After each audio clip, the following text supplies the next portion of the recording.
혹시 이런 생각 해보셨나요? 지구상에서 가장 진보된 기술 제품 중 하나가 어떻게 갑자기 전례 없는 공급 위기를 맞게 된 걸까요? 네, 바로 AI 시대의 심장이라고 불리는 HBM, 고대역폭 메모리에 대한 이야기입니다. 오늘 이 품절 대란의 진짜 이유를 한번 제대로 파헤쳐 보겠습니다. 이거 정말 놀라운 소식인데요. 메모리 반도체 3사 중에 하나인 마이크론이 2026년까지 만들 HBM 물량을 벌써 다 팔았다고 발표했습니다. 지금 주문해도 최소 2년은 기다려야 한다는 건데 덕분에 영업이익률은 보시는 것처럼 거의 수직으로 솟구치고 있죠. 자, 여기서 진짜 근본적인 질문이 생깁니다. 아니, 역사상 가장 치열했던 기술 시장 중 하나인 이 메모리 반도체 시장에서 어떻게 가장 중요한 제품이 이렇게 순식간에 동인할 수가 있었을까요? 지금부터 이 거대한 시장 변화의 원인을 하나씩 추적해 보겠습니다. 우선 이걸 이해하시려면요. 이게 단순히 수요가 좀 늘었네 하는 수준의 이야기가 아니라는 점을 알아야 합니다. AI는 메모리 시장의 구조 자체를, 그러니까 판 자체를 근본적으로 그리고 영구적으로 바꿔버린 거대한 지각 변동을 일으켰습니다. AI가 일으킨 이 변화의 핵심 동력은 크게 세 가지입니다. 첫째, 수익 구조가 바뀌었어요. 고부가가치 제품 위주로 시장이 재편되면서 이익률이 말도 안 되게 좋아졌죠. 둘째, 제품의 성격이 달라졌습니다. 예전처럼 미리 만들어 놓고 파는 그런 범용품 시대에서 엔비디아 GPU처럼 특정 고객에게 딱 맞춰서 제작하는 맞춤형 시대로 넘어온 겁니다. 그리고 마지막으로 바로 이 맞춤형 제품의 기술 난이도가 극도로 어렵다 보니까 아주 이례적인 장기 공급 계약이라는 새로운 비즈니스 모델이 등장하게 된 거죠. 자, 그럼 이런 생각이 딱 드실 겁니다. 아니, 그렇게 잘 팔리면 그냥 공장 더 돌려서 더 많이 만들어내면 되는 거 아닌가? 근데요, 그게 안 되는 이유가 있습니다. 바로 누구도 쉽게 넘을 수 없는 두 개의 거대한 기술 장벽이 버티고 있기 때문입니다. 첫 번째 장벽은 바로 TSV, 실리콘 관통 전극이라는 기술입니다. 이 비유가 정말 기가 막히는데요. 과거의 와이어 본딩 방식이 아파트 외벽에 있는 좁고 비효율적인 비상계단이었다면 TSV는 건물 중앙을 수직으로 그냥 뚫어버리는 초고속 엘리베이터라고 생각하시면 돼요. 데이터가 오가는 속도나 효율 면에서 아예 비교가 안 되는 혁신인 거죠. 좀 더 정확하게 말씀드리면 TSV는 머리카락 두께의 20분의 1도 안 되는 아주 미세한 구멍을 수만 개나 뚫어서 수직으로 쌓아 올린 반도체 칩들을 직접 연결해버리는 최상위 패키징 기술입니다. 바로 이 기술이 HBM 혁신의 심장이라고 할 수 있습니다.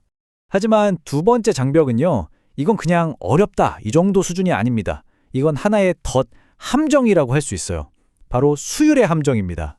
계산은 진짜 간단한데 그 결과는 정말 충격적입니다.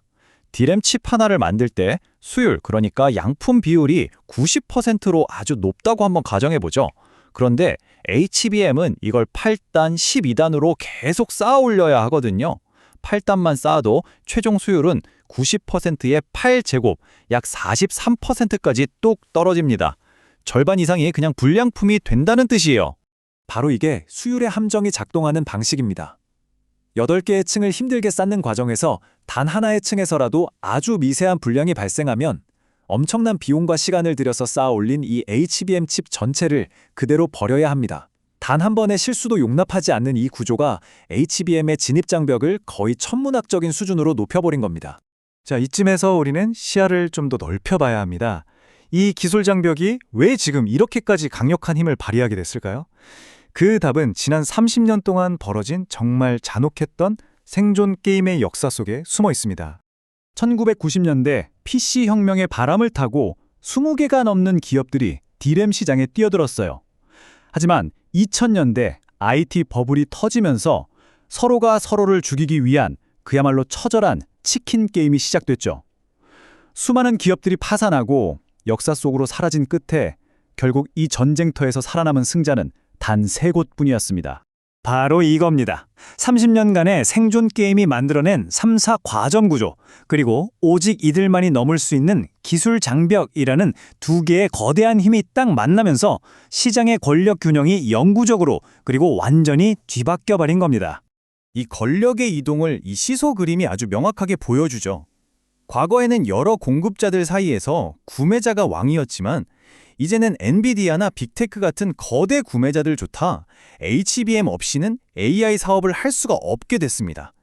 HBM이 AI 인프라 전체의 병목 지점이 되면서 가격 결정권은 공급의 열쇠를 쥔 메모리 3사에게로 완벽하게 넘어간 거죠. 그야말로 슈퍼 의뢰 시대가 열린 겁니다.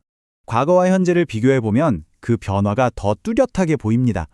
윈도우 95 시절 시장은 누구나 만들 수 있는 범용 D램이 지배하는 가격이 폭등과 폭락을 반복하는 극심한 사이클 산업이었어요. 하지만 챗GPT의 시대, 시장은 특정 고객을 위한 맞춤형 반도체가 이끌고 공급이 수요를 결정하는 구조적 풍기 산업으로 완전히 탈바꿈했습니다. 그리고 이 새로운 권력은 새로운 계약 방식을 만들어냈습니다. 3사 과점과 기술적 해자라는 이 두 개의 톱니바퀴가 맞물려 돌아가자 메모리 3사는 막강한 혁상력을 갖게 된 거죠. 이제 그들은 5년치 물량과 가격을 보장해주지 않으면 증설은 꿈도 꾸지 마라! 고 말할 수 있게 됐고 그 결과라 바로 이례적인 5년 단위 장기 공급 계약 LTA입니다. 이 LTA라는 게 메모리 산업의 투자 패러다임 자체를 180도 바꿔놓은 겁니다. 과거처럼 시장 사이클에 도박을 걸면서 무모하게 공장을 눌리는 그런 투기적인 방식은 이제 끝났어요.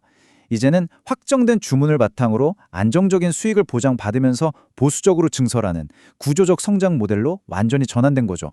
그럼 앞으로는 어떨까요? AI의 폭발적인 수요가 HBM 공급 능력을 압도하면서 보시는 것처럼 적어도 2027년까지는 이 보장된 공급 부족 상태가 계속될 걸로 보입니다. 이 불균형은 단기간에 해소되기가 정말 어려운 구조적인 문제입니다. 마지막으로 이런 질문을 던져보고 싶습니다. AI의 메모리에 대한 식욕이 거의 무한대에 가까워지는 지금, 인류의 미래를 바꿀 AI 기술의 발전 속도가 어쩌면 이 작고 불가능에 가까울 정도로 복잡한 칩 하나의 물리적인 한계에 의해 결정될 수도 있지 않을까요?